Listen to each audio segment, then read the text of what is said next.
Soul of Christ, sanctify me. Body of Christ, save me. Water from the side of Christ, wash me. Passion of Christ, give me strength. Hear me, Jesus.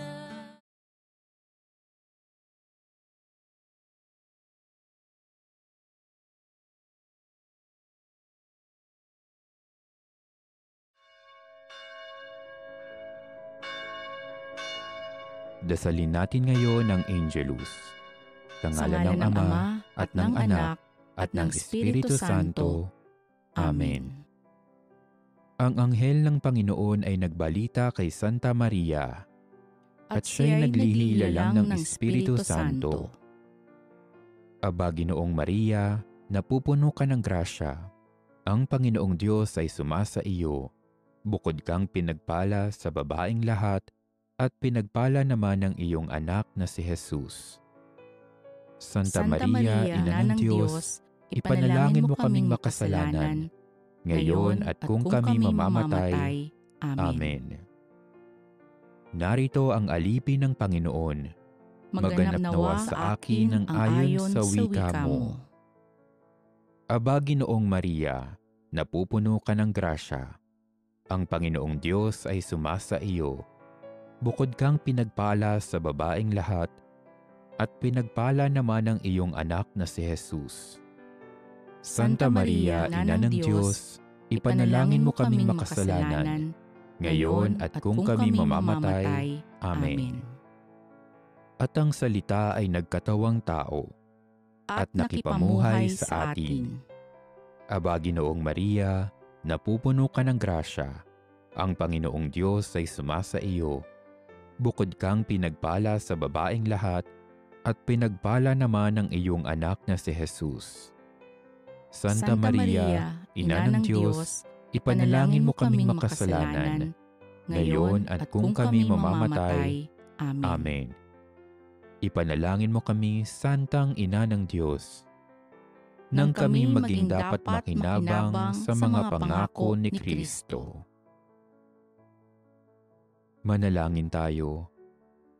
Panginoon naming Diyos, kasihan mo nawa ang aming mga kaluluwa ng iyong mahal na grasya, at yayamang dahilan sa pamamagitan ng anghel ay nakilala namin ang pagkakatawang tao ni Jesucristong anak mo, pakundangan sa mahal na sakit at pagkamatay niya sa krus. Papakinabangin mo kami ng kanyang pagkabuhay na magmuli sa kaluwalhatian sa langit, alang-alang kay Jesucristo na aming Panginoon. Amen. Luwalhati sa Ama at sa Anak at sa Espiritu Santo, kapara noong unang-una, ngayon at magpakailanman, at magpasawalang hanggan. Amen. Sa ngalan ng Ama, at ng Anak, at ng Espiritu Santo. Amen. Amen.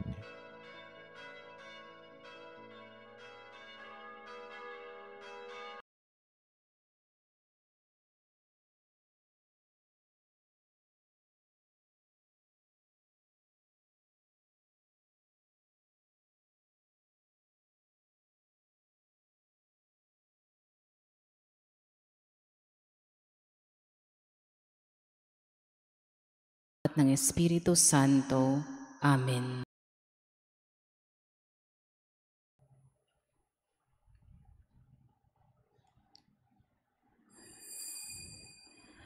Magandang gabi po mga kapatid.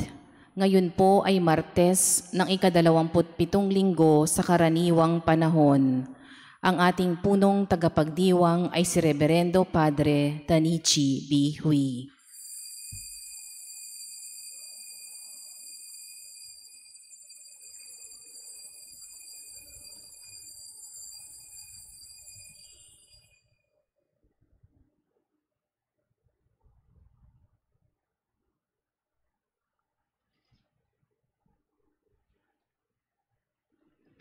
Dahil sa iyong kalooban na hindi malalabanan, sanlibutan ay umiiral.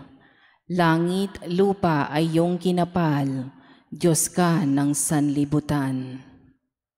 Simulan natin ang ating pagdiriwang sa ngalan ng Ama at ng Anak at ng Espiritu Santo. Amen. Ang pagpapala ng ating Panginoong Hesukristo, ang pag-ibig ng Diyos Ama at ang pakikipagkaisa ng Espiritu Santo naway sumainyong lahat. At sumaiyo rin. Mga kapatid, aminin natin ang ating mga kasalanan upang tayo'y maging marapat gumanap sa banal na pagdiriwang.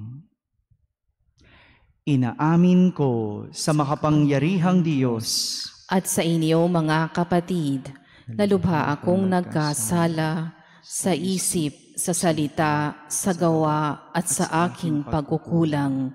Kaya isinasamo ko sa mahal na Birheng Maria, sa lahat ng mga anghel at mga banal, at sa inyo mga kapatid, na ako'y ipanalangin sa Panginoong ating Diyos. Kaawan tayo ng makapangyarihang Diyos, patawarin tayo sa ating mga kasalanan at patnubayan tayo sa buhay na walang hanggan. Amen.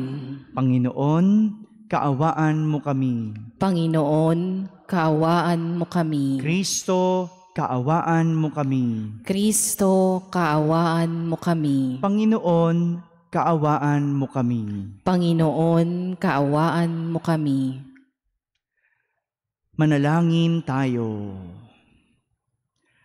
Ama naming makapangyarihan, ang iyong dakilang pagkamaawain ay nangingibabaw sa aming ginagawang kabutihan at idinadaing na mga kahilingan.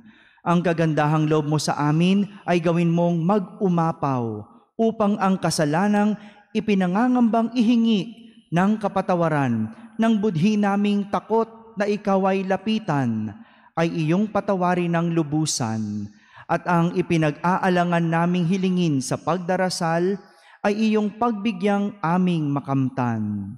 Sa pamamagitan ni Jesucristo, kasama ng Espiritu Santo, magpa sa walang hanggan. Amen. Umupo po ang lahat.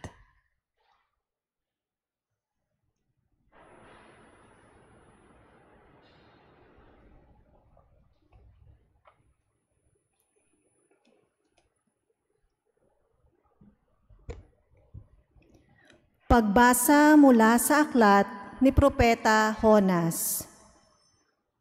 Sinabi uli ng Panginoon kay Jonas, "Pumunta ka sa lungsod ng Ninive at ipahayag mo ang mga ipinasasabi ko sa iyo."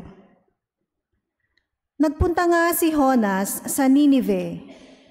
Malaki ang lungsod na ito. Aabuti ng 3 araw kung lalakaring pabagtas. Siya'y pumasok sa lungsod. Pagkaraan ng maghapong paglalakad, malakas niyang ipinahayag, gugunawin ang Ninive pagkaraan ng 40 araw. Naniwala ang mga taga roon sa pahayag na ito mula sa Diyos. Kaya nag-ayuno sila at nagdamit ng sako bilang tanda ng lubos na pagsisisi at pagtalikod sa kanilang mga kasalanan.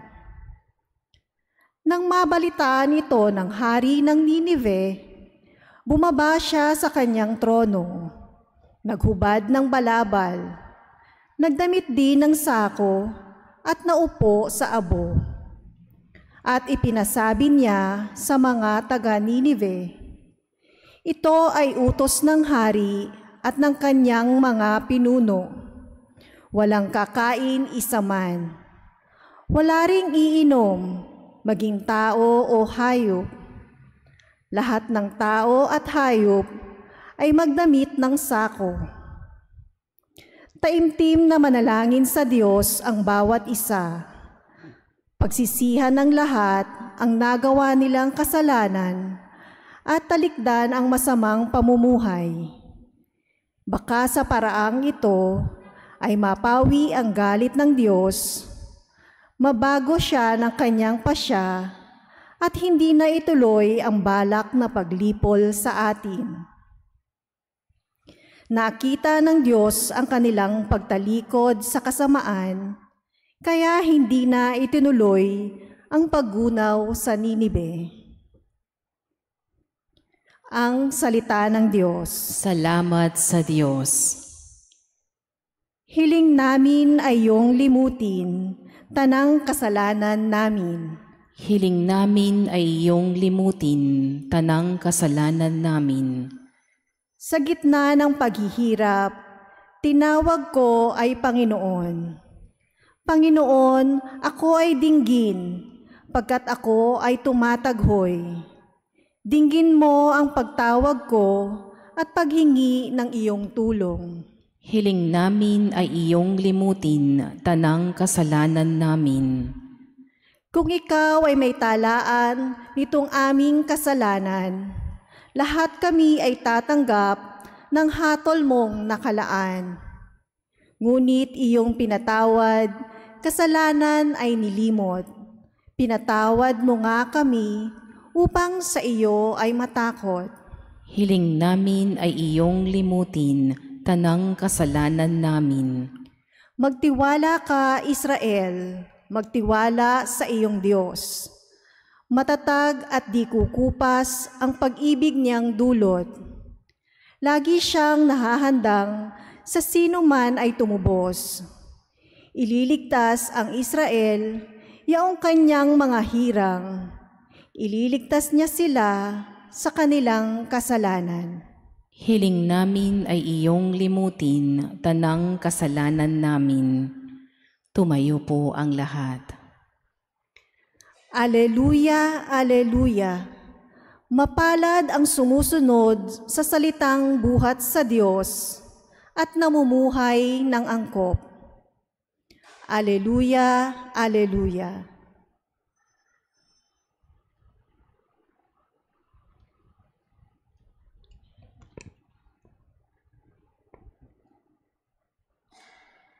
Sumainyo ang Panginoon. At sumaiyo rin. Ang mabuting balita ng Panginoon ayon kay San Lucas. Papuri sa iyo, Panginoon.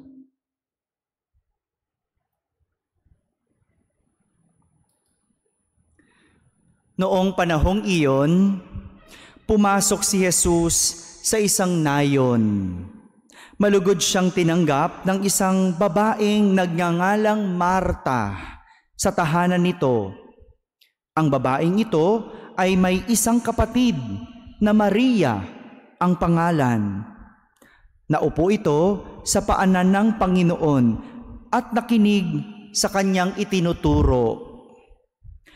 Alalang-alala si Marta sapagkat kulang ang kanyang katawan sa paghahanda. Kaya't lumapit siya kay Jesus at ang wika, Panginoon, sabihin nga po ninyo sa kapatid ko na tulungan naman ako.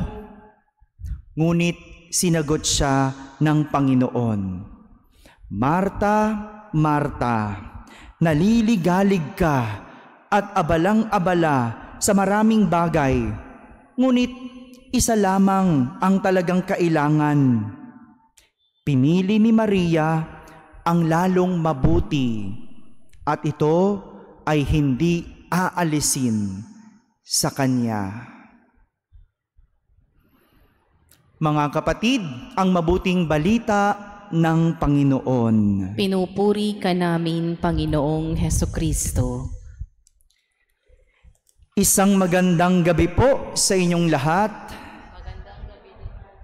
Isang pagpapatuloy ng kwento ni Jonas ang ating narinig mula sa ating unang pagbasa. Pagpapatuloy, ibig sabihin, kahapon may nangyari. Bago ang nangyari sa narinig nating kwento ngayon. Kaunting pagbabalik tanaw lang po sa kung ano ang nangyari kahapon para maunawaan natin ang nangyari ngayon. Kahapon, inutusan si Jonas ng Panginoon na pumunta sa Ninive para mangaral sa mga tao doon. para mangaral. Sapagkat sabi sa ating unang pagbasa kahapon, suko ang langit sa kanilang kasamaan. Imagine niyo, ano kayang kasamaan yon? At suko ang langit sa kanila. Kaya inutusan ng Panginoon, pumunta ka sa Nineveh. Turuan mo yung mga tao doon. Kasi suko na yung langit sa kanilang kasamaan. Ngunit sa kabila ng utos na iyon ng Panginoon, hindi sinunod ni Jonas. Hindi niya pinakinggan ang Panginoon. Sa halip, nagpakalayo-layo siya.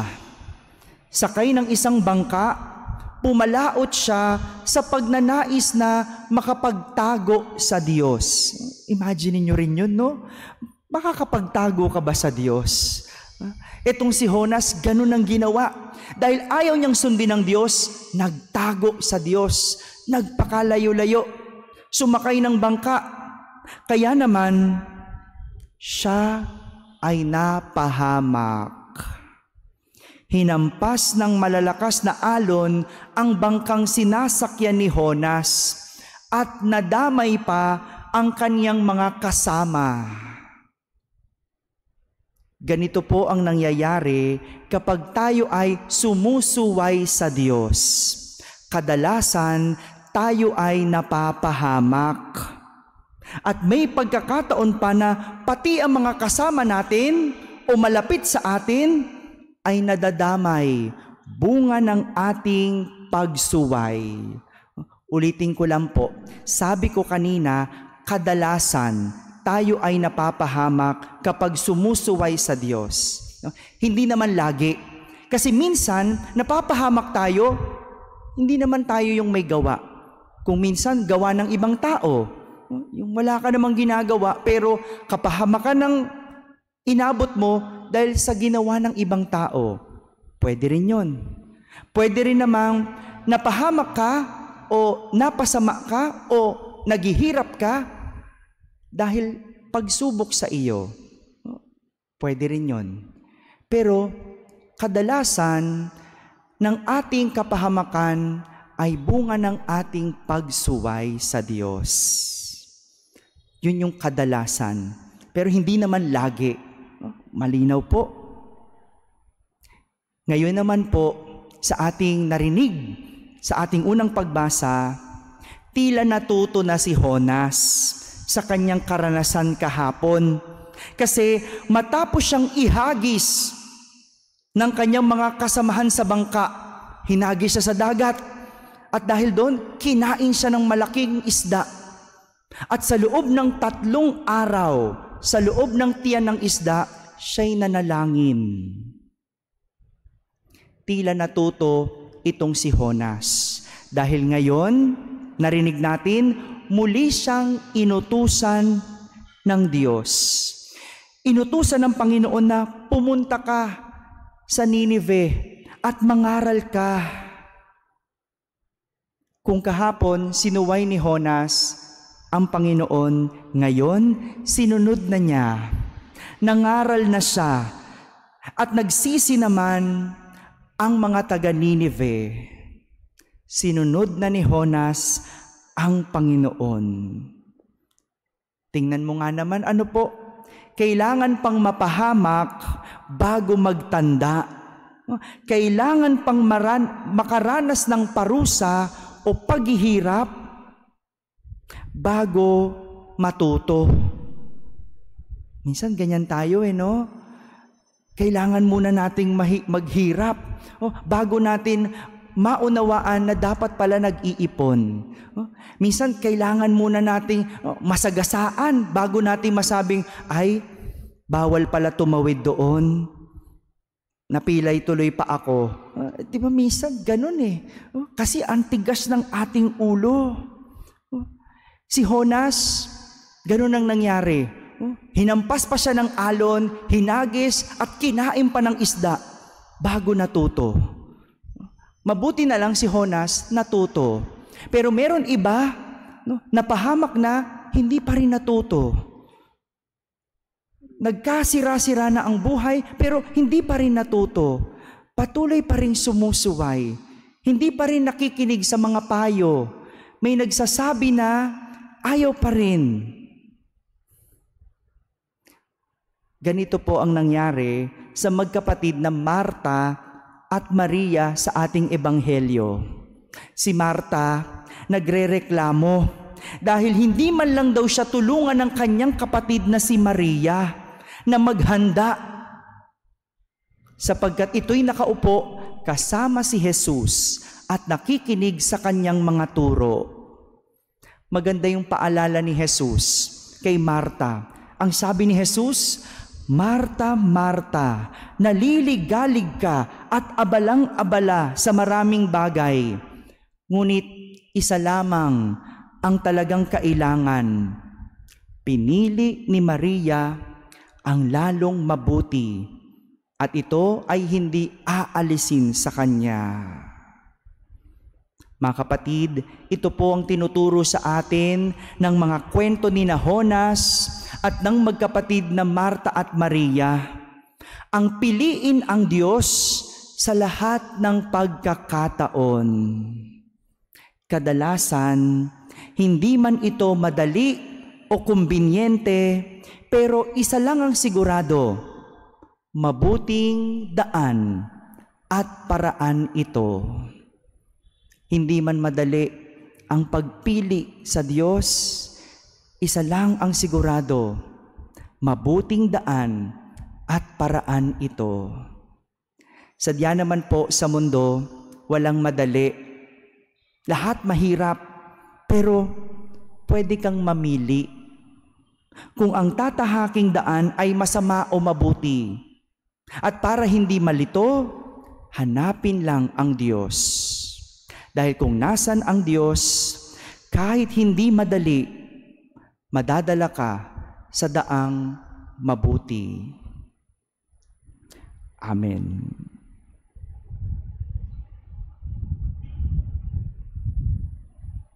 Tumayo po ang lahat.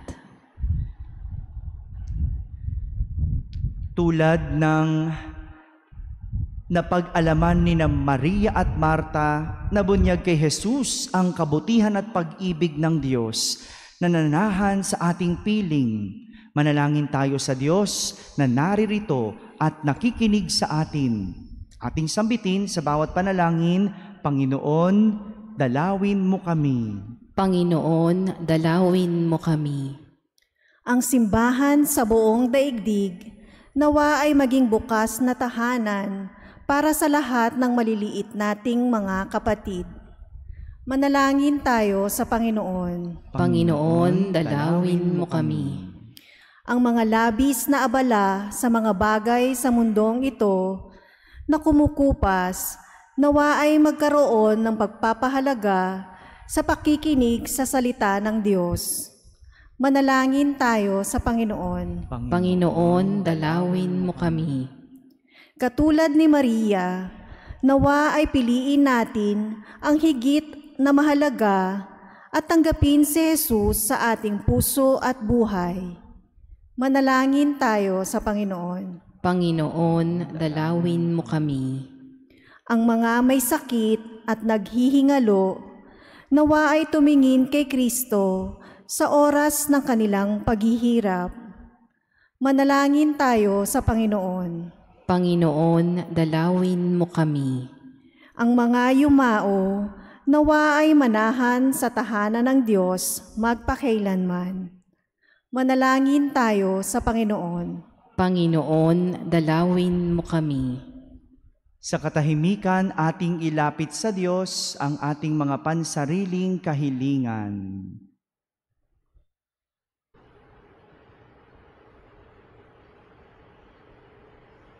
Manalangin tayo sa Panginoon. Panginoon, dalawin mo kami.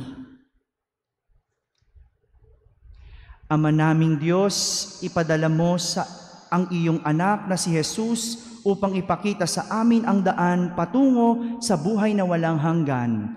Lagi nawa namin siyang tanggapin sa aming buhay at magkaroon siya ng puwang sa aming puso. Hinihiling namin ito sa pamamagitan ni Kristo na aming Panginoon. Amen. Umupo po ang lahat.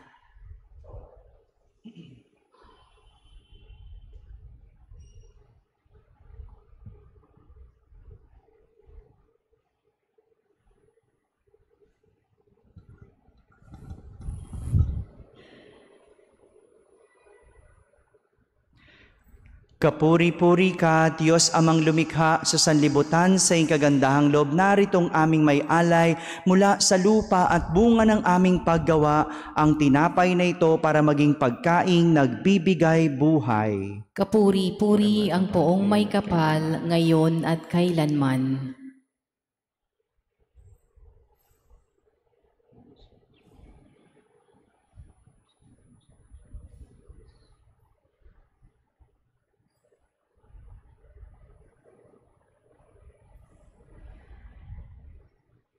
Kapuri-puri ka, Diyos amang lumikha sa sanlibutan, sa iyong kagandahang loob. Naritong aming may alay mula sa katas ng ubas at bunga ng aming paggawa, ang alak na ito para maging inuming nagbibigay ng iyong espiritu. Kapuri-puri ang poong may kapal, ngayon at kailanman.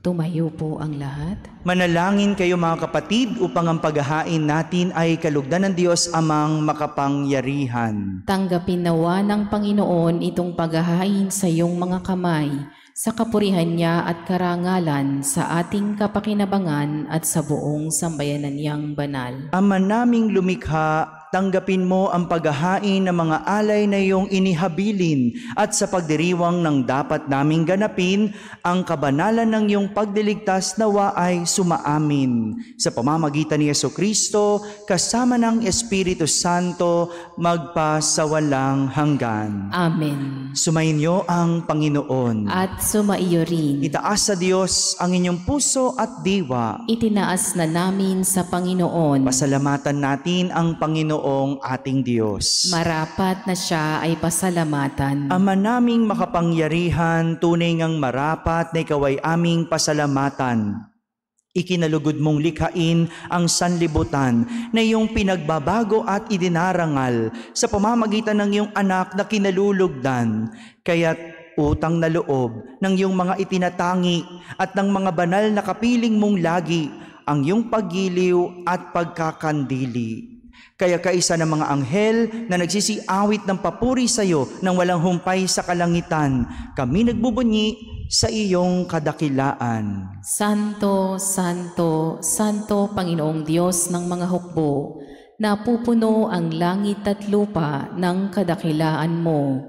O sana sa kaitaasan, pinagpala ang naparirito sa ngalan ng Panginoon. O sana sa kaitaasan. Magsiluhod po. Ama naming banal, ikaw ang bukal ng tanang kabanalan. Kaya't sa pamamagitan ng iyong Espiritu ay gawin mong banal ang mga kaloob na ito upang para sa amin ay maging katawan at dugo ng aming Panginoong Hesukristo. Bago niya pinagtiis ang kusang loob na maging handog, hinawakan niyang tinapay, pinasalamatan kanya, pinaghati-hati niya iyon, iniyabot sa kanyang mga alagad at sinabi, "Tanggapin ninyong lahat ito at kanin, ito ang aking katawan na inihahandog para sa inyo."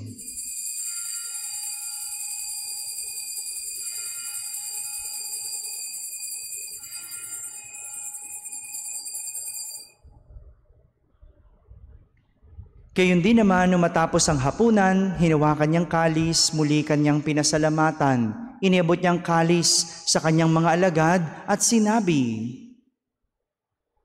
"Tanggapin ninyong lahat ito at inumin. Ito ang kalis ng aking dugo, ng bago at walang hanggang tipan. Ang aking dugo na ibubuhos para sa inyo at para sa lahat sa ikapagpapatawad ng mga kasalanan. Gawin ninyo ito sa pag-alaala sa akin."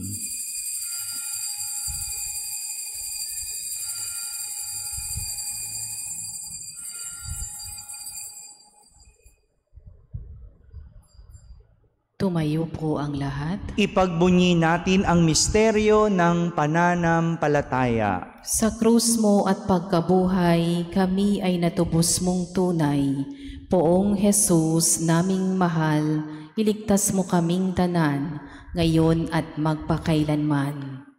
Ama, ginagawa namin ngayon ang pag-alaala sa pagkamatay at muling pagkabuhay ng iyong anak, kaya't inaalay namin sa iyo ang tinapay na nagbibigay buhay at ang kalis na nagkakaloob ng kaligtasan. Kami nagpapasalamat dahil kami iyong minarapat na tumayo sa harap mo para maglingkod sa iyo. Isinasamo namin kaming magsasalo-salo sa katawan at dugo ni Kristo ay mabuklod sa pagkakaisa sa pamamagitan ng Espiritu Santo. Ama, lingapin mo ang iyong simbahang laganap sa buong daigdig. Puspusin mo kami sa pag-ibig, kaisa ni Francisco na aming Papa, ni Jose na aming Obispo at ng Tanang Kaparian. Alalahanin mo rin ang mga kapatid naming nahimlay na may pag-asang sila'y muling mabubuhay, gayon din ang lahat ng mga pumanaw. Kaawan mo sila at patuloyin sa iyong kaliwanagan. Kaawan mo at pagindapating kaming lahat na makasalo sa iyong buhay na walang wakas. Kaisa na mahal na Birheng Maria na ina ng Diyos, ng kabiyak ng puso niyang si San Jose, kaisa ng mga apostol at ang lahat ng mga banal na namuhay dito sa daigdig ng kalugod-lugod sa iyo. May pagdiwang nawa namin ang pagpupuri sa kararangal mo sa pamamagitan ng iyong anak na aming Panginoong Hesukristo. Sa pamamagitan ni Kristo, kasama niya at sa Kanya, ang lahat ng parangal at papuri ay sa iyo, Diyos Amang makapangyarihan, kasama ng Espiritu Santo, magpa sa walang hanggan. Amen. Sa tagubilin ng mga nakahagaling na utos at turo ni Jesus na Panginoon natin at Diyos, ipahayag natin ng lakas loob.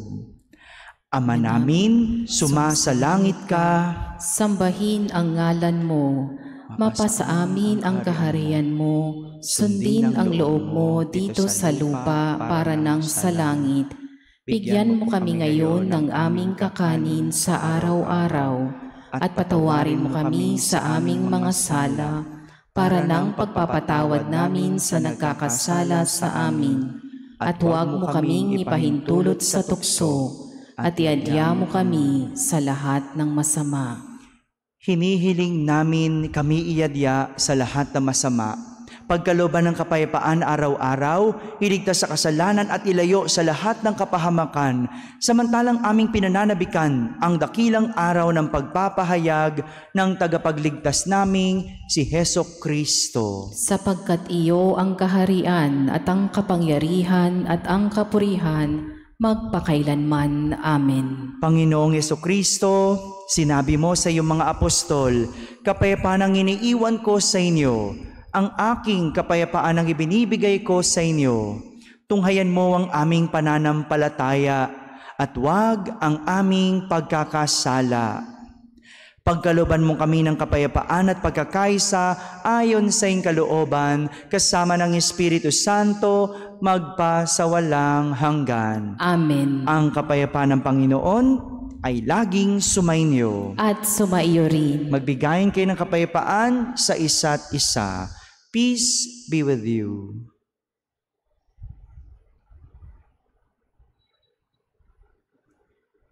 Kordero ng Diyos na nag-aalis ng mga kasalanan ng sanlibutan, maawa ka sa amin. Kordero ng Diyos na nag-aalis ng mga kasalanan ng sanlibutan, maawa ka sa amin. Kordero ng Diyos na nag-aalis ng mga kasalanan ng sanlibutan, ipagkaloob mo sa amin ang kapayapaan. Magsiluhod po. Ito ang kordero ng Diyos. Itong nag-aalis sa mga kasalanan ng sanlibutan. Mapalad ang mga inaaniyahan sa kanyang piging. Panginoon, hindi ako karapat-dapat na magpatuloy sa iyo, ngunit sa isang salita mo lamang ay gagaling na ako. Ang katawan ni Kristo. Amen.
pagsasalong walang hanggan.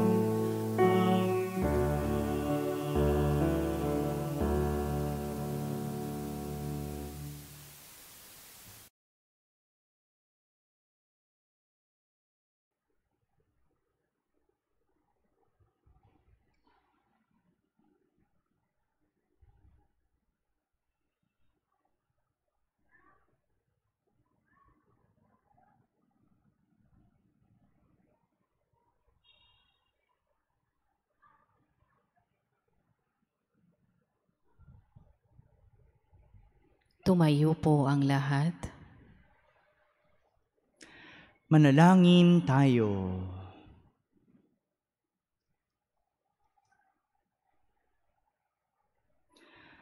Ama naming mapagmahal, ipagkaloob mong sa pagsasalo namin sa pagkait inuming banal, kami ay maging katawan ni Kristo na aming pinakinabangan sa pamamagitan niya kasama ng Espiritu Santo magpasawalang hanggan. Amen. Sumainyo ang Panginoon. At sumaiyo rin. At pagpalain kayo ng makapangyarihang Diyos, Ama at Anak at Espiritu Santo. Amen. Tapos na po ang ating pagdiriwang, humaykeng taglay ang pag-ibig at kapayapaan ni Kristo. Salamat